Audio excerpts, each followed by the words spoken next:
In IPC,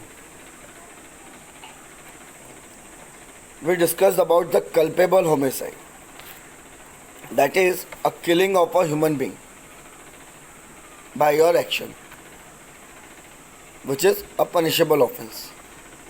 Okay, but there are 5 exemptions under IPC, which and when, if these exemptions are present, if these facts are present, in that case, that culpable homicide will not amount to murder.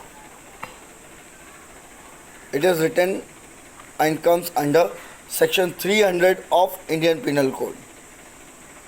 What are the 5 exemptions? That is, first one, grave and sudden provocation. अचानक आप किसी को उकसा देते हैं, कुछ अचानक वाली बात होती है, आपको कुछ ना विक्टिम को पता था कि उसके साथ ऐसा कुछ हो जाएगा और ना ही एक्यूज को पता था कि वो ऐसा कोई एक्शन लेगा। एक ऑल ऑफ अ सडन ये चीज़ें हो जाती। सेकंड आता है right of private defence, as we discuss in earlier chapters, कि प्राइवेट डिफेंस में अगर आप कुछ करते हैं तो it will not amount to murder, culpable homicide होगा पर it is not amount to murder. Third one है public servant exceeding his power, whenever police servant came to detain you, proper उसने वारंट दिया हुआ है, उसके बाद भी the accused is trying to escape, ऐसे में पुलिस सर्वेंट अगर फायर करता है टू हिज डिफेंस और whatever the circumstances is there, आपकी डेथ होती है, तो ऐसे में भी that police officer is not liable for murder. उसके बाद sudden fight, Navjot Singh Sidhu example, किसी का कोई मोटिव नहीं था, कोई ऑब्जेक्ट नहीं था, कोई रीज़न नहीं था, सडनली फाइट हो गई दोनों में और उसका रिजल्ट आया death. And fifth one is the consent. इसमें डिबेटेबल टॉपिक्स होते हैं कि एक आदमी ने कंसेंट दी है कि आप मुझे मार दो और आप उसका मर्डर कर दें, ये नहीं। लेकिन कई बार सर्कमस्टेंसेस ऐसे ऐसे डॉक्टर्स हैं, ये मेजर ऑपरेशन के पहले साइन कराते हैं कि भाई अगर आपके पेशेंट को कुछ हो गया तो वी आर नॉट रिस्पॉन्सिबल। ऐसे में कंसेंट चल रहा है और लॉफुल कंसेंट होनी चाहिए, लीगल कंसेंट होनी चाहिए। आई बात समझ? तो these are the 5 exemption in which the culpable homicide will not amount to murder. अब हम इसका डिटेल डिस्कशन करते हैं। That first one is the grave and sudden provocation, section 300 exemption number 1. Culpable homicide is not murder if the offender, while depriving the power of a self-control by grave and sudden provocation, causes the death of the person who gave the provocation or of any person by mistake or accident, provided that the provocation is not sought, voluntary provoke as an excuse for killing or doing harm, and is not given by done in the obedience of the law by the public servant. Means ये sudden और grave, ये 2 elements होना ज़रूरी है for the first exemption, कि all of a sudden कुछ हुआ, कोई प्लानिंग नहीं था, कोई ऐसा बीच में ये नहीं था कि जिससे लगे कि इसका मोटिव था, इंटेंशन था। ऑल ऑफ अ सडन, कई लोग होते हैं जो कुछ चीज़ें उनको बहुत जल्दी लग जाती हैं और वो उसका गुस्सा बर्दाश्त नहीं कर पाते। ऐसे में वो इंसान एक विक्टिम के अगेंस्ट में अपना फोर्स यूज़ करता है, असॉल्ट यूज़ करता है, and as a result of that assault किसी की डेथ हो जाए, विक्टिम की डेथ हो जाए। And if the offender, the accused, will produce the sufficient evidence before the court of law, that is the eyewitness or whatever the nature of the witness, कि sir ये जो भी हुआ ये मेरा कोई प्लान नहीं था, ये ऑल ऑफ अ सडन हुआ, ऐसे में this is your first exemption, ठीक है। और ऐसे में obedience of the law, public servant, lawful exercise of private defence, ये अलग अलग इसके पार्ट आ जाते हैं। एग्जाम्पशन 1 में नहीं, एग्जाम्पशन 1 में एक ही पॉइंट है, सडन प्रोवोकेशन, ग्रेव होना चाहिए। लेकिन ऐसा भी नहीं कि किसी ने आपको हल्की फुल्की गाली बकी दी और आपने उसका मर्डर कर दिया, इतना मारा कि वो मर गया। वो प्रोवोकेशन ग्रेव नेचर का, मतलब एक हाईली, मतलब एक आपसे बिल्कुल बर्दाश्त के बाहर है वो चीज़ें, तब होती हैं, तो वो माना जाता है कि आपको एग्जम्पशन मिल जाता है अगर आपसे कल्पेबल होमिसाइड हो जाता है। In that case the culpable homicide, the act done by you is not amounting to murder. ठीक है, whether the provocation was grave and sudden enough to prevent an offence from amounting to murder is a question of fact. Means अब ये fact पे depend होता है, इसके लिए कोई थ्योरी नहीं है। एक चीज़ पे कैसे, एक पॉइंट पे अलग अलग लोग अलग अलग तरीके से रिप्लाई करते हैं। एक ही चीज़ को लेकर 10 लोग हैं, ज़रूरी नहीं है कि एक जनरल प्रिंसिपल हो, 10 के 10 आप भी जब डिबेट करते हैं आपस में, तो आपने देखा होगा एक चीज़ पे 10 लोग 10 तरह की राय रखते हैं। कुछ का नेचर सिमिलर मिलता है, कुछ के विचार सिमिलर मिलते हैं, कुछ के नहीं मिलते। ऐसे ही यहाँ पर है, कल्पेबल होमिसाइड में जो फर्स्ट एग्जम्पशन है आपका कि ग्रेव एंड सडन प्रोवोकेशन, उस पर रिप्लाई कैसे कोई करता है, उस पर देखा जाता है कि कैसे आपको इस केस में अमाउंटिंग टू मर्डर करना है या फिर वो कल्पेबल होमिसाइड ही था। Clear? Regarding the act done under the provocation, it is pertinent to note the following 6 points. 6 point अलग अलग केस लॉ से आपको निकले हैं जो बताते हैं that the grave and sudden provocation से क्या होता है। The act must done while the person is doing it is deprived of the power of self control by grave and sudden provocation. In other words, it must be done under immediate impulse of a provocation. कई लोग आपने देखे होंगे जरा जरा सी बात पे उनको गुस्सा आ जाती है। बहुत सारे लोग शॉर्ट टेम्पर्ड होते हैं, बहुत सारे लोग होते हैं कि बहुत बड़ी बड़ी बातें सुन के भी उनको गुस्सा नहीं आता, बिल्कुल कूल एंड काम रहते हैं। तो डिपेंड करता है ऑन योर मेंटल कंडीशन। ये जितना भारी होगा उतना आप इन चीज़ों से दूर रहते हैं। ये भारी होगा इन द सेंस ये नहीं इसका वज़न ज़्यादा, वज़न सबका फिक्स ही होता है, बट जितनी नॉलेज आपके अंदर होगी उतनी आपकी ज़बान, आपके हाथ फालतू चीज़ों में नहीं चलेंगे, क्योंकि वो वज़न बढ़ जाता है दिमाग का और आप इन फालतू चीज़ों पे रिएक्ट नहीं करते। बट ज़रूरी नहीं है कि ये हर आदमी के लिए लायबल हो या हर आदमी के लिए लागू हो। तो ऐसे में आपने कोई एक्शन लिया, सामने वाला हो सकता है शॉर्ट टेम्पर्ड हो और उसका वो रिप्लाई करता है विथ असॉल्ट, विथ फोर्स, और ये आपके सडन प्रोवोकेशन से, ग्रेव एंड सडन प्रोवोकेशन से होता है।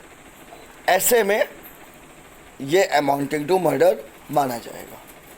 सेकंड आपका दिया है the provocation must be both grave as well as sudden. ये होना जरूरी है। If it is the one and not the other the exception will not apply. Grave provocation है, चलो मैं मान लेता हूँ, लेकिन वो सडनली नहीं था, देन टू आपको पहला एग्जम्पशन नहीं मिलेगा। या सडनली था लेकिन उसमें ग्रेव नहीं था, ग्रेविटी उतनी नहीं थी, हल्की फुल्की बात बोल दी, तो हल्की फुल्की बात के लिए आप किसी का मर्डर नहीं करते। तो provocation must be grave as well as sudden, ये दोनों चीज़ें होनी चाहिए। In other word the provocation must be grave and sudden and of such nature as to deprive the accused of the power of the self control. आपने देखा है बहुत सारे लोग आपके आसपास होते हैं, जरा जरा सी बात पे एकदम सेल्फ कंट्रोल खो देते हैं। इतनी सी बात है लेकिन सेल्फ कंट्रोल खो देते हैं, और ऐसे में ना वो उनको सोसाइटी का ध्यान रहता है, ना किसी सामने वाले के रिस्पेक्ट का ध्यान रहता है, ना खुद के रिस्पेक्ट का ध्यान रहता है। और जबकि अगर उसको वो खुद एनालाइज करें तो बात छोटी सी होती है। बट समटाइम ये शॉर्ट टेम्पर ऑफ नेचर, ये ईगरनेस, ये जिसको हम कहते हैं ना कि ज़्यादा आगाऊपना, मराठी में भी हम कहते हैं, ये कई बार भारी पड़ जाता है। उस समय तो आपको नहीं याद रहता, लेकिन बाद में आप देखते होंगे टिकटॉक पे बहुत सारे वीडियोस आते हैं, सम काइंड ऑफ पर्सन्स वो पुलिस अथॉरिटी को गालियाँ देते हैं, उल्टा बोलते हैं, और जब पुलिस अथॉरिटी उनके सामने आती है तो उसके बाद उनको वो चीज़ रियलाइज़ होती है कि नहीं यार ये क्या किया इन्होंने। यही चीज़ यहाँ पर होती है। ओके, उसके बाद the third, the provocation must be such as will upset and not merely a hasty and hot tempered person but one of the ordinary sense and calmness। means जो आपको बोला जा रहा है, जो स्पीच की जा रही है, वो आपसे रिलेटेड भी होनी चाहिए और वो आपको अपसेट भी करनी चाहिए। For example, if I am saying something about the other persons family, ठीक है, ये हेटेड आर्ग्यूमेंट हो सकती है, इसमें चीपेस्ट लैंग्वेज भी यूज़ हो सकती है, अनपार्लियामेंट्री लैंग्वेज भी यूज़ हो सकती है, but it will not amount to that person कि वो इतना रिएक्ट कर दे जो उस फैमिली का मेंबर नहीं, इधर डायरेक्टली और इनडायरेक्टली, और ऐसे में वो आदमी मेरा मर्डर करता है तो it will not amount to exemption.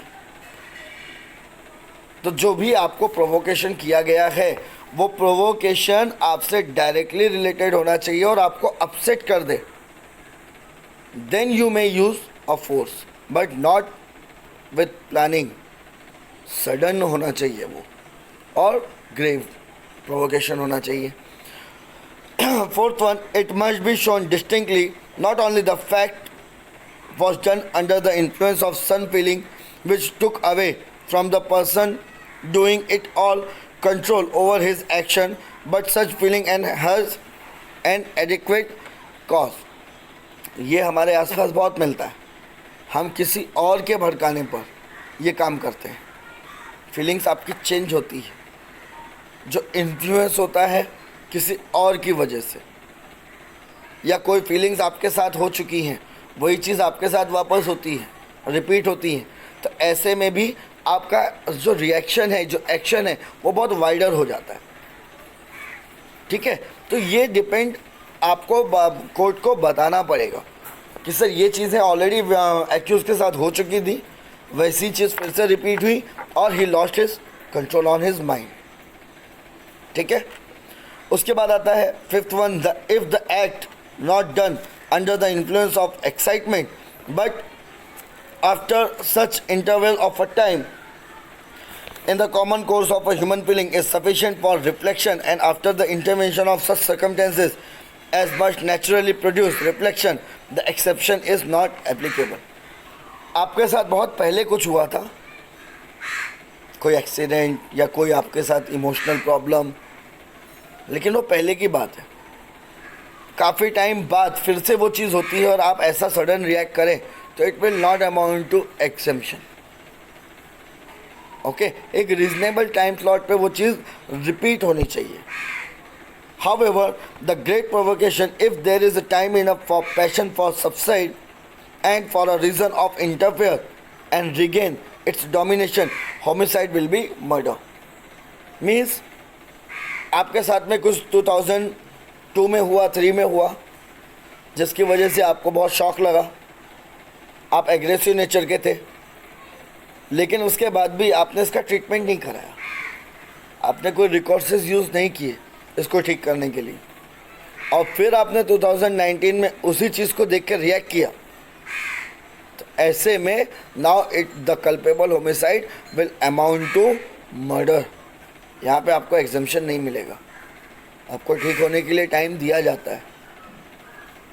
ठीक है, और उसमें अगर आपने प्रॉपर ट्रीटमेंट नहीं लिया, आपने अपने आप को उस कॉज से whatever the recourses you use after by meditation, by psychiatrics, whatever, but आपने अपना खुद का ये इलाज नहीं करवा के आप वैसे ही कंटिन्यू रहे, वैसे ही रिएक्ट करते रहे, तो आपके हिस्ट्री चेक करने के बाद ये चीज़ कोर्ट के सामने आती है तो it will amount to murder, it will not give you exemption.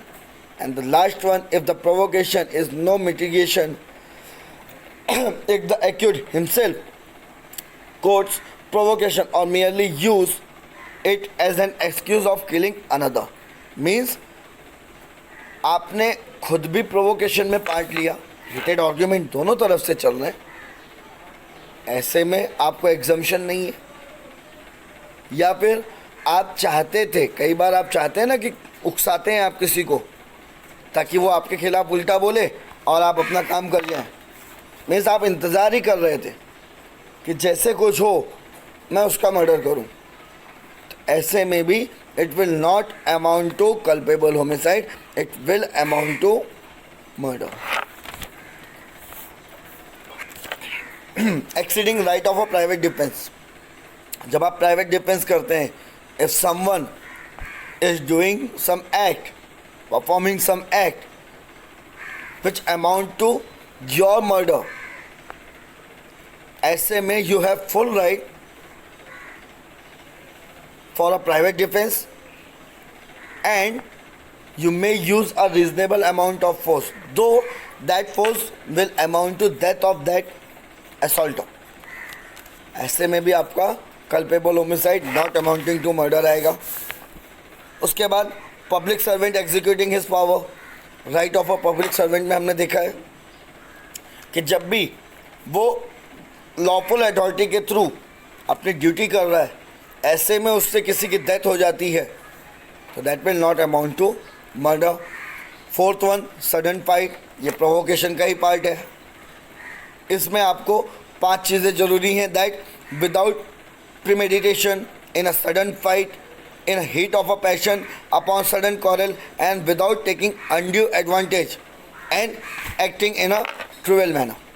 ये सारी चीज़ें होनी चाहिए। सडन फाइट में बहुत सारी चीज़ें हो जाती हैं, कई बार आपने देखा होगा रोड की फाइट, छोटी छोटी चीज़ें होती हैं लेकिन इसका रिजल्ट बहुत गंदा होता है, डिपेंड ऑन द पावर। इसीलिए मैंने जो आपको शुरुआत में बात बोली, हर चीज़ का रिप्लाई करना बंद कर दो, हर चीज़ के उसमें मत पड़ो, because you are a part of now this noble profession. छोटी छोटी चीज़ों पे क्वेरल, ये कई बार आपकी एम्प्टीनेस ऑफ माइंड शो करता है और कोर्ट में आपको एक्सक्यूज़ नहीं मिलेगा, बिकॉज आपको लॉ पता है। एक बार नॉर्मल आदमी को फिर भी एक्सक्यूज़ मिल सकता है, बट एडवोकेट्स को, लॉयर्स को, लॉ ऑफिसर्स को लॉ तोड़ने पर कोई एक्सक्यूज़ नहीं है, because you are the expertise of the law. Is the death cause with the victim consent, victim खुद कंसेंट दे रहा है, that if the victim consent to his or her death being cause, then the offence is not that of murder but a case of culpable homicide not amounting to murder. अगर victim बोल रहा है मुझे मार दो, आपने मार दिया, ठीक है, ये मर्डर तो नहीं होगा, बट कल्पेबल होमिसाइड जिसमें आपको 14 साल की सज़ा होती है वो होगी। यहाँ पे एग्जेम्पशन दिया हुआ है, culpable homicide not amounting to murder. Exemption ये नहीं दिया है that it is not an offence, याद रखिएगा। एग्जेम्पशन दिया है कि आपको मर्डर नहीं होगा, आपने मर्डर कमिट नहीं किया है, ये प्रूफ नहीं होगा, ये एग्जेम्पशन है, but it is not an offence, ऐसा नहीं है। कल्पेबल होमिसाइड तो आप पे लगेगा ही लगेगा। तो दीज आर द 5 एग्जेम्पशन।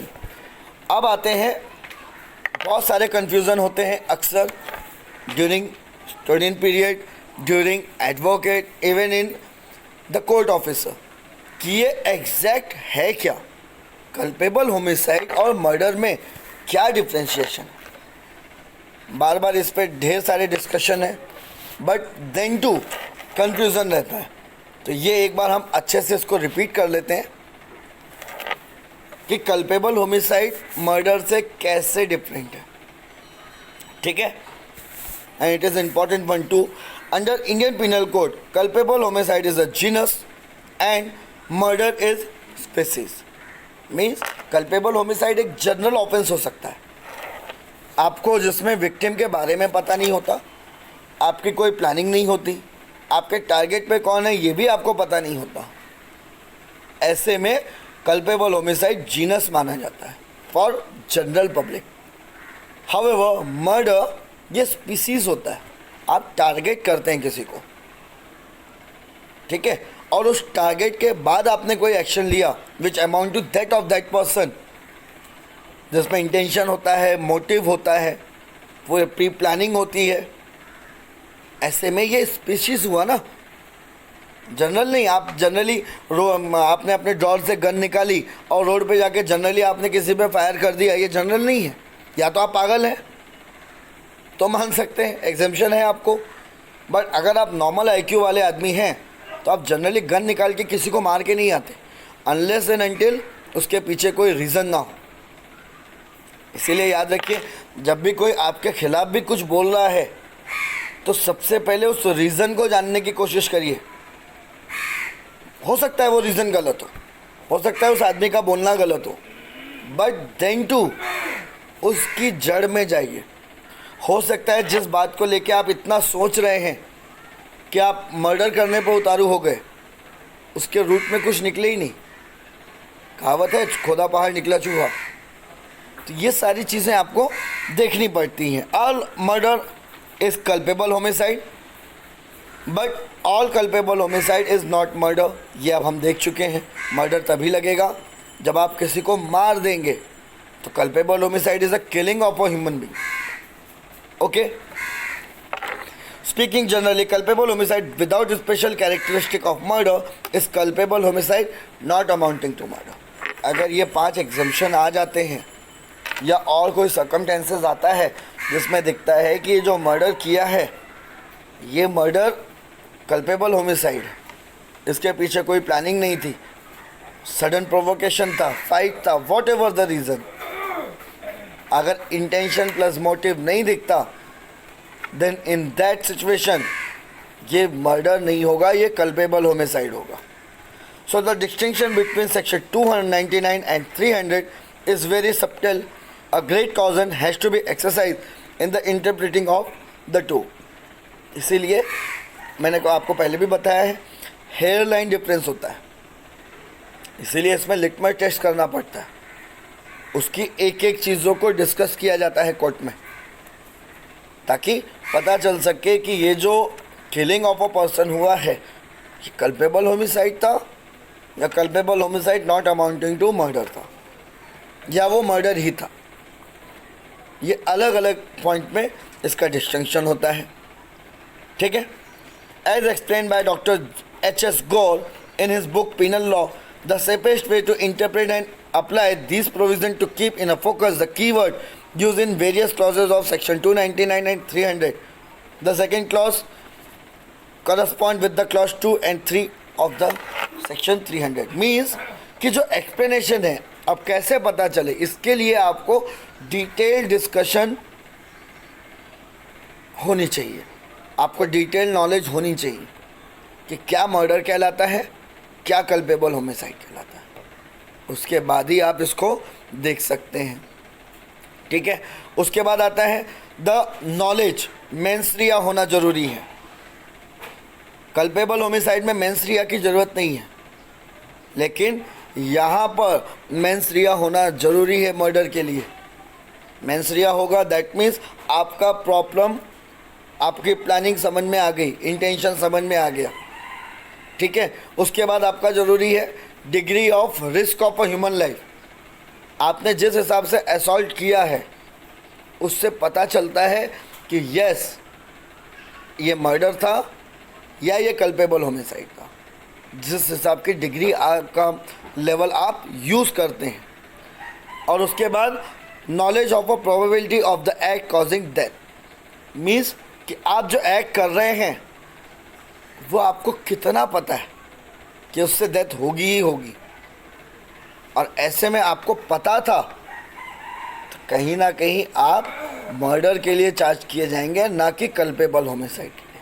जैसे we discuss in the earlier chapter कि किसी को अगर दमा है और फिर भी आप धूल पे धूल उड़ाते जा रहे हैं और आपको ये बात पता है, तो ये मर्डर होगा, फिर ये कल्पेबल होमिसाइड नहीं होगा। Okay, so these are the main key points which distinguish the murder from culpable homicide.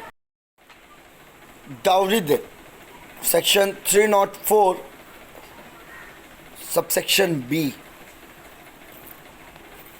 This is the one of the common offense आपको आपके प्रैक्टिस में मिलेगा। डाउरी डेथ का केसेस आपको आपके नॉर्मल प्रैक्टिस में बहुत सारे बार मिलते ही मिलते हैं। क्योंकि इस तरह के ग्रीडी पीपल्स हमारी सोसाइटी में हैं।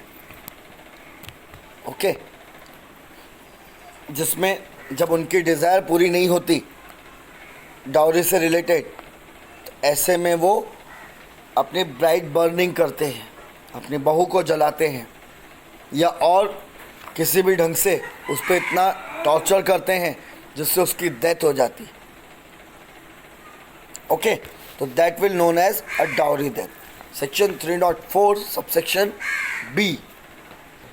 In 1986, a new section 304 subsection B was inserted into IPC to provide for the stringent punishment in respect of dowry death. क्या है वो भी देख लेते हैं हम लोग। That if the death of a woman is caused by any burn or bodily injury, जब किसी विमेन की डेथ जलाने से होती है या ऐसी कोई इंजरी जिसकी वजह से उसकी डेथ हो जाए, तो वो डाउरी डेथ कहा जाएगा। बट ये याद रखिए, डाउरी डेथ के ऑफेंस तभी लगते हैं जब उसकी शादी होकर 7 साल हुए हो। 7 साल के बाद ये डाउरी डेथ नहीं होगी, फिर ये नॉर्मल मर्डर में आ जाएगा। ठीक है, तो 7 इयर्स का ही लिमिटेशन है सेक्शन 304 बी इम्पोज करने के लिए, अदरवाइज फिर सेक्शन 302 चलता है। ठीक है, और ये डेथ नॉर्मल सर्कमस्टेंसेस में हो रही है तो भी एग्जेम्प्टेड है, लेकिन अगर कोई भी ऐसी अननेचुरल डेथ होती है और कहीं ना कहीं इन लॉस का हाथ दिखता है इस पे, प्राइमा फेसी एविडेंस से समझ में आते हैं, तो it will amount to dowry death under section 304 subsection B. It is shown that soon before the death, she was subjected to cruelty or harassment by husband or any relative of husband, or for in connection with the demand of dowry. और ये चीज़ भी होना ज़रूरी है कि उसकी death के पहले उसको ये सारी चीज़ें हैरेसमेंट किया जा रहा था, ये भी दिखाना ज़रूरी है। ऐसा नहीं है कि आप उसकी एक्सीडेंटल डेथ हो गई, सपोज गैस सिलेंडर फट गया, तो हर बार डाउरी डेथ ही आप पे अट्रैक्ट होगी, ऐसा नहीं है। क्रूएल्टी आपने की होगी, उसके प्रायर प्रूफ होने चाहिए, आइदर FIR या उसने किसी से कभी शेयर किया हो, कोई ऐसे मैसेजेस हो, किसी भी अपने दोस्त से रिलेटिव से शेयर किया हो, देन डाउरी डेथ का सेक्शन अफेक्टेड होगा। मीन्स क्रूएल्टी, प्रायर क्रूएल्टी होना नेसेसरी इंग्रेडिएंट्स है। And such death to be regarded as a dowry death, and husband or other relative shall deem to have caused the woman's death. अगर prior cruelty सामने आती है, in demand of dowry ये चीज़ सामने आती है, evidences हैं, प्राइमा फेसी चीज़ सामने दिखती है, ऐसे में डाउरी डेथ का सेक्शन अट्रैक्ट होगा, अदरवाइज नहीं।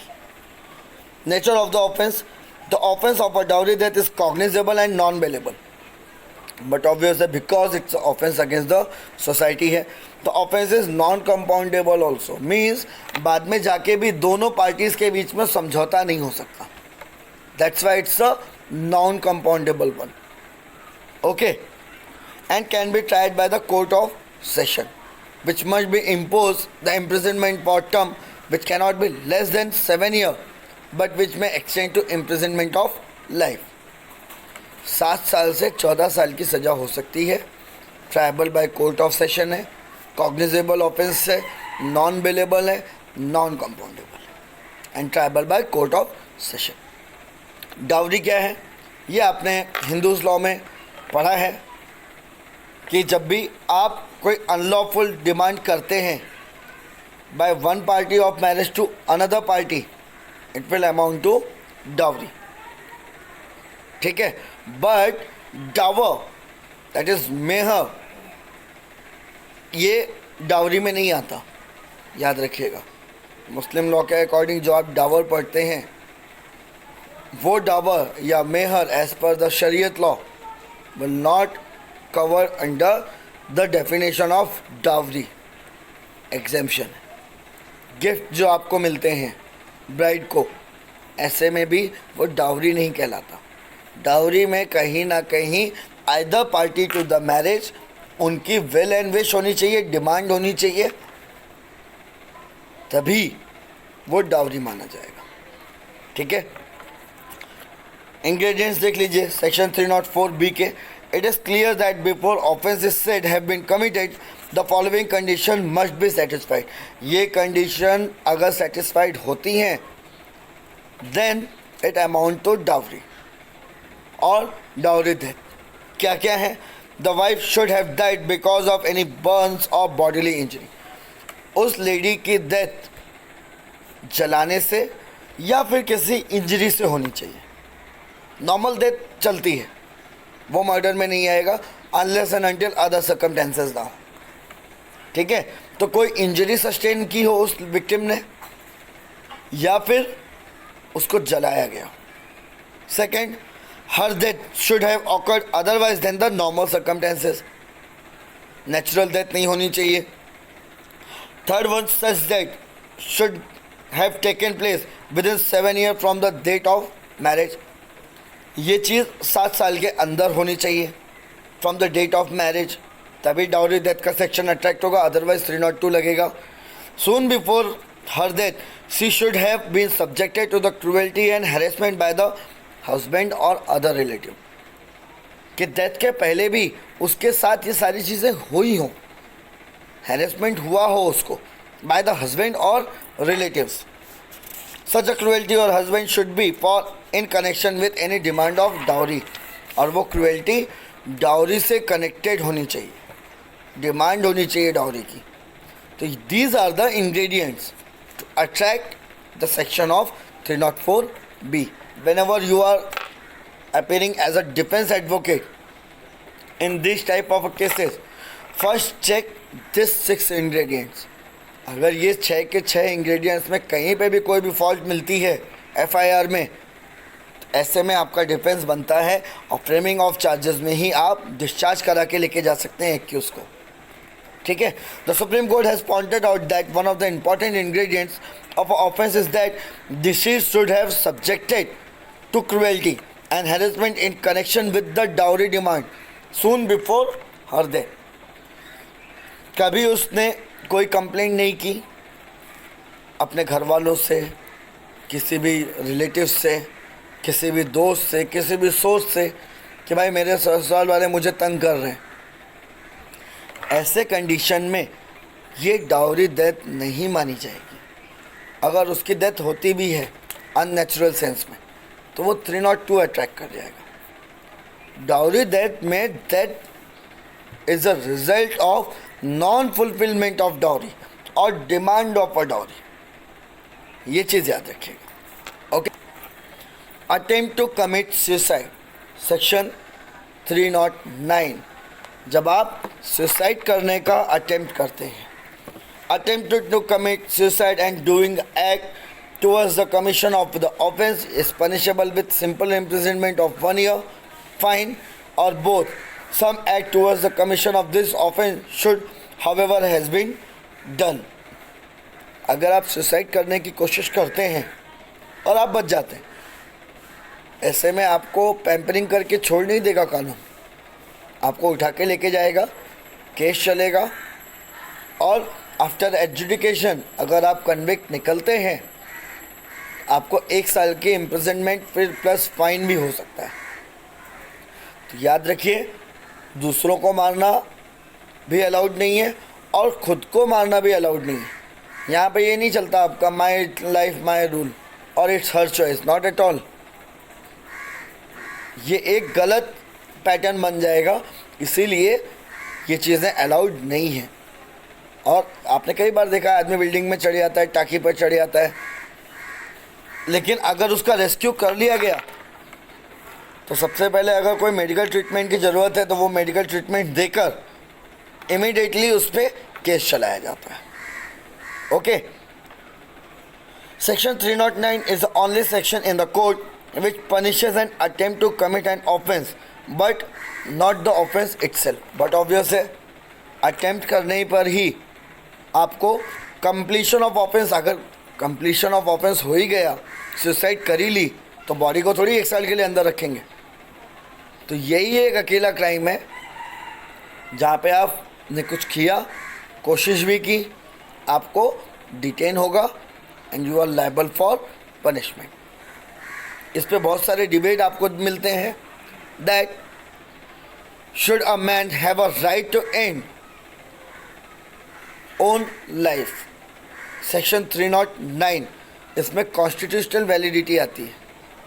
आपने इथोनेसिया का नाम सुना होगा, मर्सी किलिंग, क्योंकि right to life is your constitutional right. यही एक अकेला राइट है आपका जो हर हाल में जिंदा रहता है।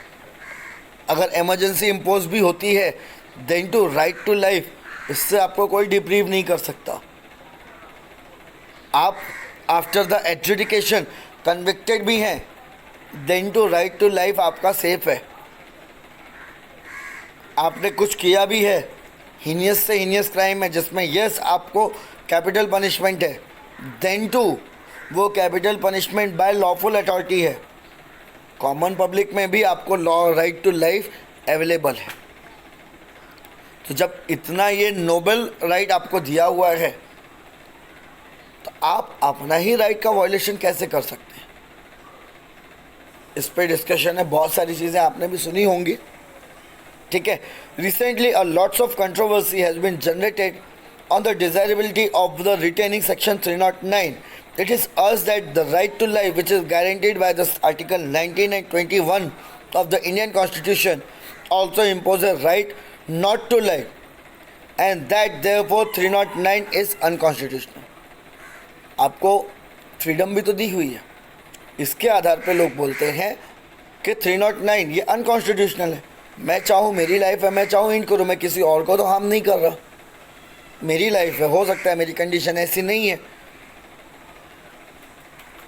इस पे ये डिबेटेबल टॉपिक है। Okay, those advocating the inherent right of a person to end of his life whenever he so wishes point out that the Indian Penal Code was drafted in mid-19th century by Macaulay, middle-aged Christian judge who was an pious and devoted Christian.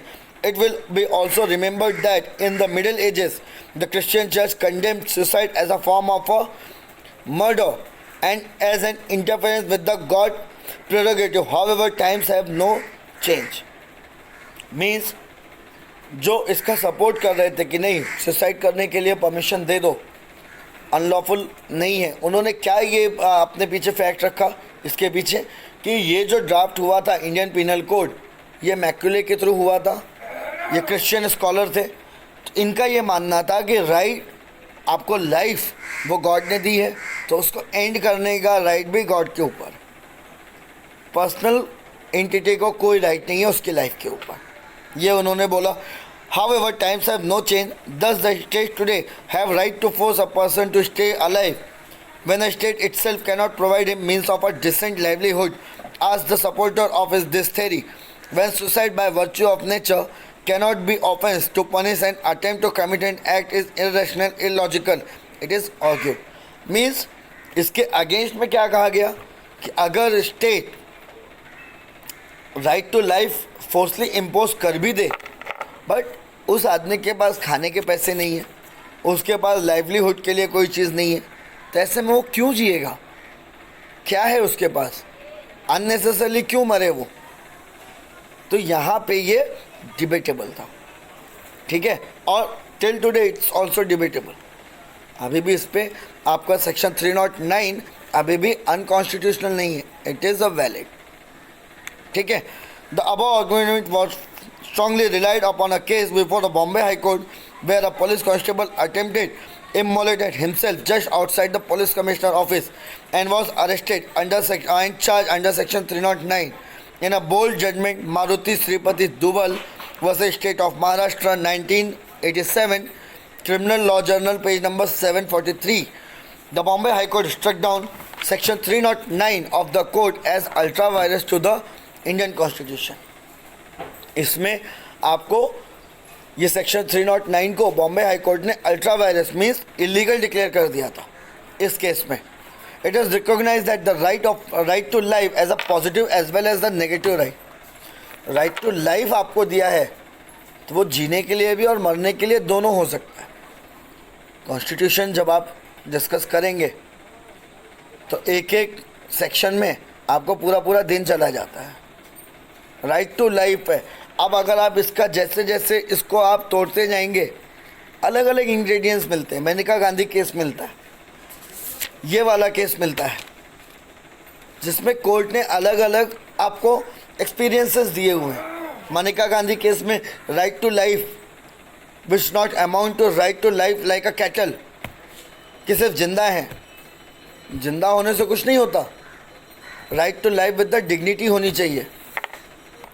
तो ये dignity होनी चाहिए, सिर्फ जी का कोई फ़ायदा नहीं ऐसे में।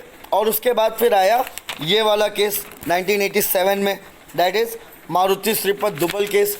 इसमें भी बॉम्बे हाई कोर्ट ने अनकॉन्स्टिट्यूशनल डिक्लेयर किया राइट टू लाइफ में। अगर आप सुसाइड करते हैं तो it's your life, you may, ठीक है। It is recognise right to life a positive as well as negative right. Constitution में ये टर्म बहुत ज़्यादा इंपॉर्टेंट है, the positive right as well as negative right. ये क्या है, डिटेल डिस्कशन इन कॉन्स्टिट्यूशन, ठीक है। ये दोनों राइट को चलाकर ही आपको आगे बढ़ना है। Every right has to face, एक पॉजिटिव वन, एक negative one. It's like a Mumbai local. इसीलिए अभी रिसेंट में कोर्ट ने भी कमेंट किया था कि citizens only imposing their rights, fundamental rights, but they forget the fundamental duties too. उसकी रिलेटिविटी समझिए। वो डिटेल जजमेंट इससे काफ़ी हद तक जुड़ा हुआ है, ठीक है। आंध्र प्रदेश के हाई कोर्ट ने डिस्कस किया था that article 21 does not include right to die and therefore section 309 is constitutional. अब आंध्र हाई कोर्ट ने अलग अपना दे दिया, ठीक है। तो आंध्र प्रदेश हाई कोर्ट ने कहा no, section 309 is a constitutionally valid because right to life ये दिया है कॉन्स्टिट्यूशन में, it will not include right to die. तो नेगेटिव सेंस में भी अगर आप जाएंगे तो इसका इंटरप्रिटेशन उन्होंने रखा, ठीक है। उसके बाद जब ये अलग अलग, क्योंकि हाई कोर्ट्स सिमिलर जुरिडिक्शन के होते हैं, एक हाई कोर्ट का डिसीजन आप दूसरे स्टेट के हाई कोर्ट में दिखाएं तो ये मैंडेटरी इन नेचर नहीं होता, समझे। ये मैंडेटरी नहीं होता, ये उस हाई कोर्ट पर डिपेंड है कि वो एक्सेप्ट करेगा या नहीं करेगा। तो ऐसे में हु विल डिसाइड, जब दो लोग आपस में भिड़ गए सेम लेवल के, तो who will decide, the supreme one. वही चीज़ यहाँ पे आई that P Rathiram versus Union of India, All India Reporter 1994, Supreme Court, page number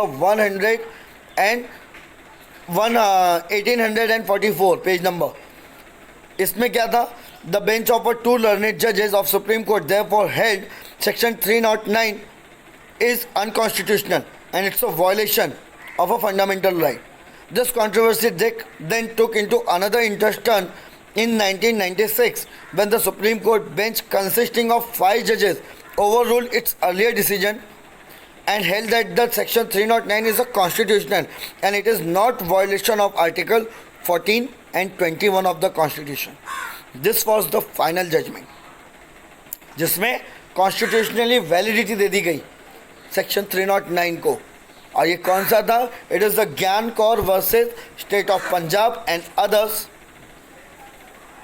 इसमें हरियाणा, महाराष्ट्र, ये सारी अपील को एक साथ 5 जजेस की बेंच ने इसका एडजुडिकेशन कर दिया था।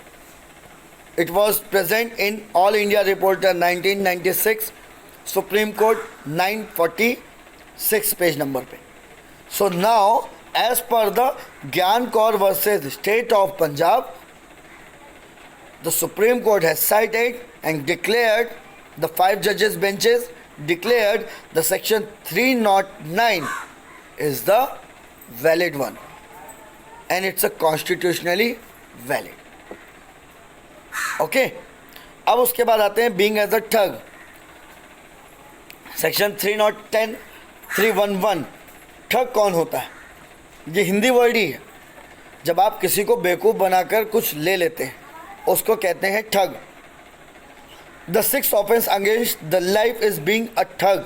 Section 310 thug. A thug is a person who is habitually associated with the other for purpose of committing a robbery, child stealing by means of accompanied with murder.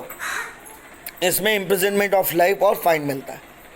Gangs of a person habitually associated for purpose of murdering travelers or other in order to take their property are called thugs, जिसको आप डाकू भी कहते थे, जिसमें इनका association होता है ग्रुप्स का। ये ट्रैवलर को पकड़ते हैं, उनसे लूटपाट करते हैं और उनको मार देते हैं।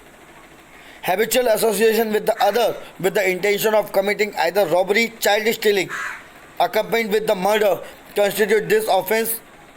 Of course, it is proof that the thug has committed murder, he will be punishable for murder. But if it is proof that he habitually associated himself for aforesaid purpose, then he is liable for imprisonment of life under section 311. अगर किसी के बच्चे की kidnapping आप कर रहे हैं और ऐसे में उसके पेरेंट्स को, लॉफुल गार्डियन को आपने मार दिया, तो आप मर्डर के चार्जेस इम्पोज होंगे। बट अगर कोर्ट के सामने आता है कि आप हैबिचुअली एसोसिएटेड हैं इस ग्रुप के, आप ये काम कंटिन्यू करते हैं, पनिशमेंट सेम है मर्डर में भी और इसमें भी, बट आपको सेक्शन 311 में चार्ज किया जाएगा। और यही गलतियां अक्सर पुलिस डिपार्टमेंट करती है। ओके, तो ये चीज़ याद रखिएगा, ठीक है। चलिए, अब यहाँ पर आपका हो गया ख़त्म, दैट बीइंग एज अ ठग। The remaining part will discuss on next lecture.